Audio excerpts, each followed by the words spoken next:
হানাফি মাযহাব যেটা করে তারা শব্দ করে আমিন বলে না, আবার শাফি মাযহাব তারা শব্দ করে বলে। ফজরের নামাজ, মাগরিব আর এশার নামাজে এখানে কে সঠিক? যদি না জানেন তাহলে কোরআন এবং হাদিস দেখবেন।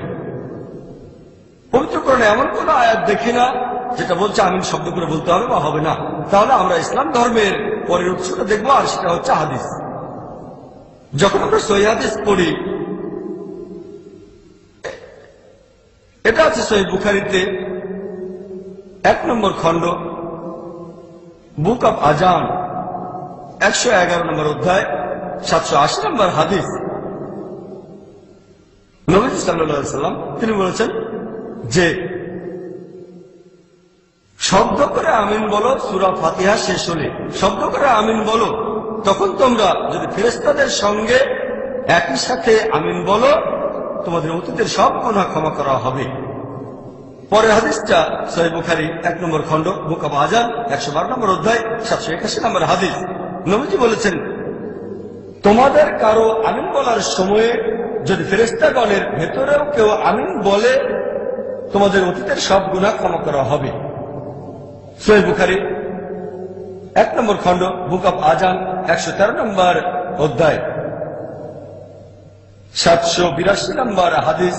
নবীজি বলেছেন, যখন ইমাম বললেন গায়রুল মাগদুবি আলাইহিম ওয়ালাদ-দাল্লিন, শব্দ করে আমিন বলো।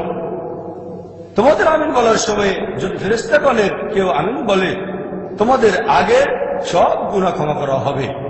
আমি এখানে সহিহ বুখারী থেকে 3টা হাদিসের উদ্ধৃতি দিলাম যে সূরা ফাতিহা শেষ শব্দ করে আমিন বলতে হবে। একইভাবে সহিহ মুসলিমে সব মিলিয়ে মোট 6টা হাদিস আছে। যদি সহিহ মুসলিম পড়েন 1 নম্বর খণ্ড, বুক অফ সালাহ, 116 নম্বর অধ্যায়ের 811 নম্বর হাদিস থেকে 16 নম্বর হাদিস পর্যন্ত সহিহ মুসলিমে সব মিলিয়ে মোট 6টা হাদিস বলছে যে শব্দ করে আমিন বলতে হবে। আমি এখানে আপনাদের 9টা হাদিসের রেফারেন্স দিলাম যেগুলো বলছে যে শব্দ করে আমিন বলতে হবে। এখন আপনাদের একটা প্রশ্ন করি, এখানে কে সঠিক, হানাফি মাযহাব নাকি শাফি মাযহাব? শাফি মাযহাব সহজ, যেটা কোরআন এবং হাদিসের সাথে মিলে যাবে সেটাই মেনে চলবে। আমিন জোরে বলতে হবে না আস্তে বলতে হবে? আস্তে বলার হাদিস জয়ীফ, দুর্বল, আর জোরে বলার হাদিস হচ্ছে সহিহ। নবী সাল্লাল্লাহু আলাইহি ওয়াসাল্লামের সাহাবারা জোরে আমিন বলতেন।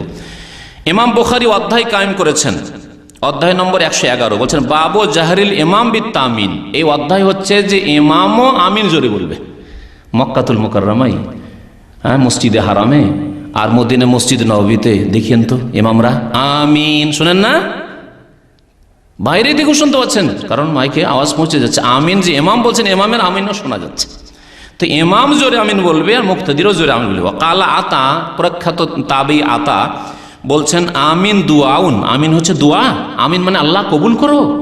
এই যে দোয়া করা হলো সূরা ফাতিহা, আল্লাহ তুমি কবুল করো, তা বয়ান করেছেন। নবী সাল্লাল্লাহু আলাইহি ওয়াসাল্লাম একটি হাদিসে বলেছেন যে আমিনের সবচেয়ে বেশি হিংসা করে ইহুদিরে। ইহুদি যদি আমিন শুনে তো গায়ের জ্বালা হয়ে যায় তাদের। মদিনায় ইহুদি কিছু বাস করতো, সাহাবাই কেরাম আমিন বলতেন নামাজে, সবচাইতে বড় জ্বালা হইতো ইহুদিদের, যারে এদের দোয়া কবুল হয়ে যাবে। হ্যাঁ, ইহদিনাস সিরাতাল মুস্তাকিম সিরাতাল্লাযীনা আনআমতা আলাইহিম গায়রিল মাগদুবি আলাইহিম, ইহুদি, ওয়ালাদ-দাল্লিন খ্রিস্টান নাসারা। আল্লাহ এইসব পথ দেখানো, সিরাতে মুস্তাকিম মুমিন মুমিনাতের পথ দেখাও। এই দোয়া কষ্ট হবে না ইহুদিকে? আর সবাই মুমিন বলছেন আমিন। সবচাইতে বেশি তোমাদের হিংসা করে ইহুদিরা তোমাদের আমিনের উপর। সুতরাং আমিন জোরে বলতে হবে যখন জোরে কেরাত হবে। হ্যাঁ, মনে মনে কেরাত আপনি মনে মনে পাঠ করছেন, যখন জোহরের নামাজ তখন মনে মনে আমিন বলবেন, তখন আমিন বলবেন, কিন্তু মনে মনে বলবেন। এই হচ্ছে সুন্নত। আর একটি হাদিস রয়েছে, আবু দাউদে রয়েছে হাদিসটি, যেখানে রয়েছে রাফা বিহা সাউতাহু, আর দারাকুতনিতে রয়েছে যেখানে রয়েছে মাদ্দা বিহা সাউতাহু। ওয়াইল বিন হুজর রাদিয়াল্লাহু তাআলা আনহু বর্ণনা করেছেন, সাল্লাইতু খালফা রাসূলিল্লাহ, আমি আল্লাহ রাসূল সাল্লাল্লাহু আলাইহি ওয়াসাল্লামের পিছনে নামাজ পড়লাম। ফালাম্মা কালা ওয়ালাদ-দাল্লিন, যখন ওয়ালাদ-দাল্লিন বললেন, কালা আমিন, নবী সাল্লাল্লাহু আলাইহি ওয়াসাল্লাম বললেন আমিন।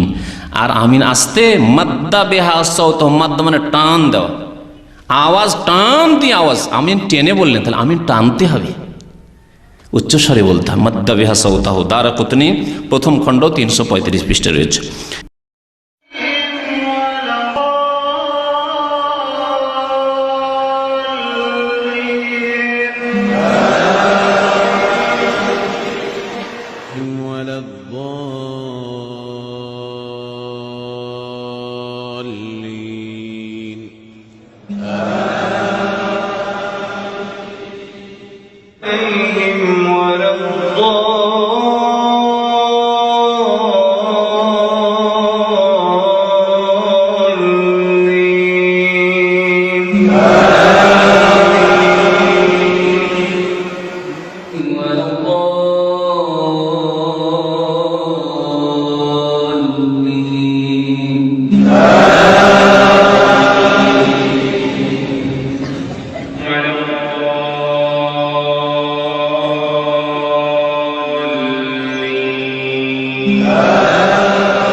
অনেক জায়গায় হানাফি মসজিদ, আহলে হাদিস মসজিদ এরকম আমরা দেখি বা শুনি, এটা ঠিক না।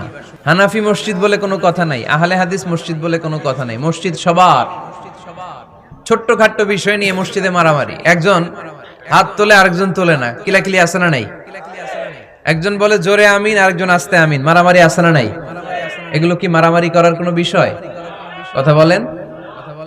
সালাতে ফরজ আছে, ওয়াজিব আছে, সুন্নাহ আছে। খেয়াল করে বুঝবেন। ফরজ যদি নষ্ট হয় সালাত ভঙ্গ হয়, you have to repeat your সালাহ।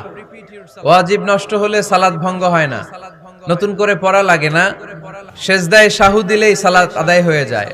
আর সুন্নাহ নষ্ট হলে নামাজ নষ্টও হয় না, নতুন করে পড়াও লাগে না, সৌ সেজদাও লাগে না, নামাজ আদায় হয়ে যায়। সুন্নাহ নষ্ট হলে, এই যে হাত তোলা না তোলা এটা সুন্নাহ, আমিন জোরে বলা না বলা এটা কি সুন্নাহ, যেটা কোনো কারণে কেউ না করলেও তার নামাজ কবুল করে নিবে কে? আর এই সব সুন্নত লয়ে আমগো দেশে কিলাকিলি। শাফিঈ হাম্বলীতে জোরে আমিন বলে। এরপর আসেন হাদিসের দিকে। হাদিস কি বলে? সহিহ বুখারী প্রথম খণ্ড 107 পৃষ্ঠা কিতাবুল আযান অধ্যায় হাদিস নাম্বার 780। আবু হুরায়রা থেকে পরপর 3টে হাদিস ইমাম বুখারী রাহিমাহুল্লাহ নকল করেছেন। আর এর বাব 111 একটা অধ্যায় রচনা করেছেন। আর তা বলছে আমিন একটি দোয়া। আর ইবনে জুরাইজ তিনি বলছেন আমরা এমন জোরে আমিন বলতাম যে মসজিদুন নববী গম গম করে আওয়াজ হতো। এটা সহিহ বুখারীতে তালিকাত হিসেবে এসেছে, এটা হাদিস নয়, এটা তালিকাত হিসেবে ইমাম বুখারী নিয়ে এসেছে। এটা তালিকাত একটা হাদিস, কিন্তু এই হাদিসের সনদ সহিহ বুখারীতে নেই।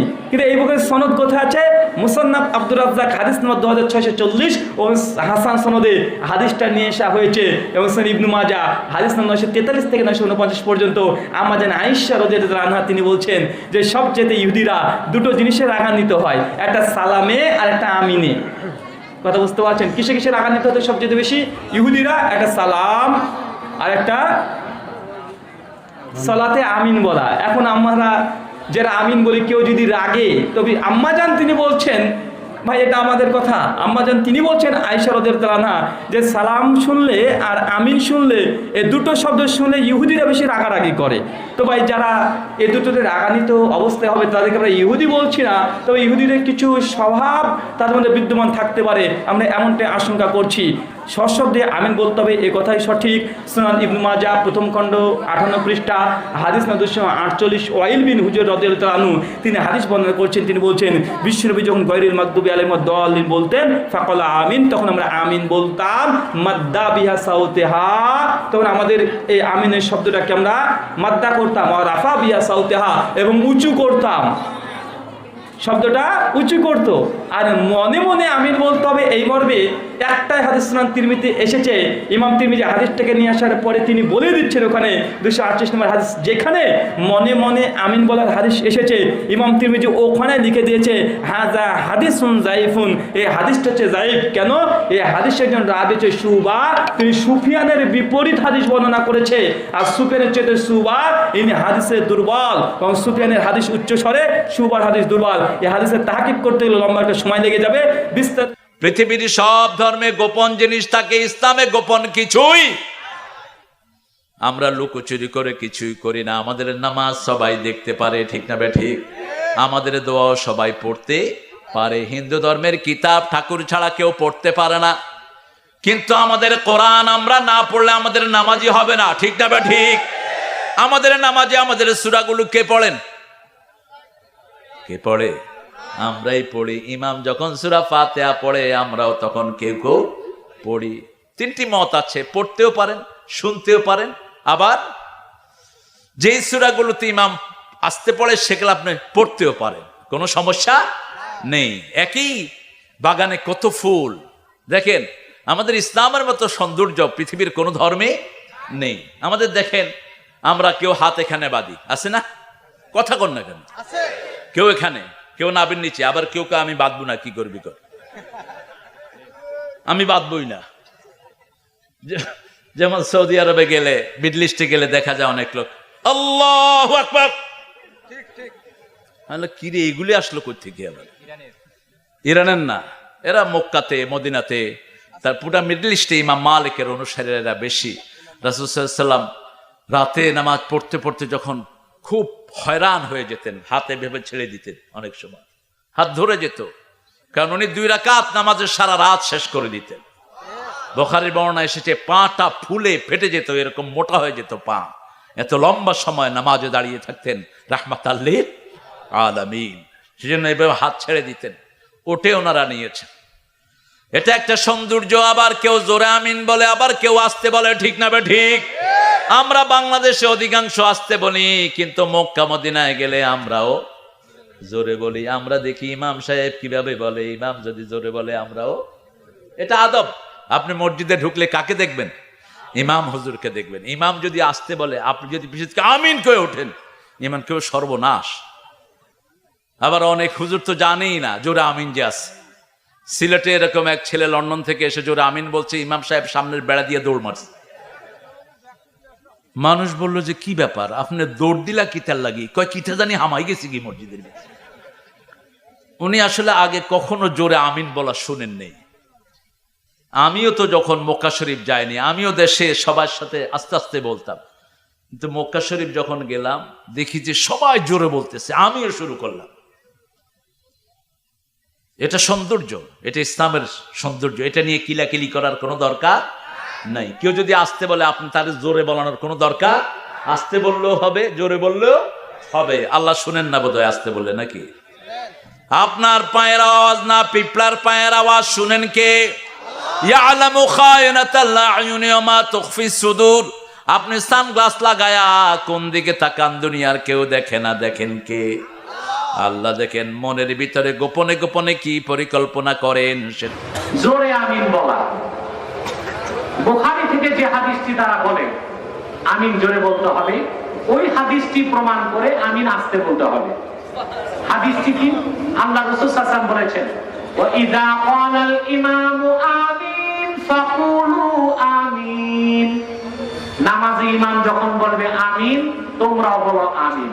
রাসূলুল্লাহ বলেন নাই জোরে বলো, আস্তে বলো। কিন্তু হাদিস থেকে বোঝা যায় আমিনটা আস্তে বলতে হবে। কারণ রাসূলুল্লাহ যদি বলতেন ওয়া ইযা ক্বালাল ইমামু ওয়ালাদ-দাল্লিন আমিন ফাকুলু আমিন, এটা হুজুর বলেন নাই। বলেছেন ওয়া ইযা ক্বালাল ইমামু ওয়ালাদ-দাল্লিন ফাকু আমিন কুলু আমিন। ইমাম যখন বলবে ওয়ালাদ-দাল্লিন, তোমরা কি বলবে? আমিন।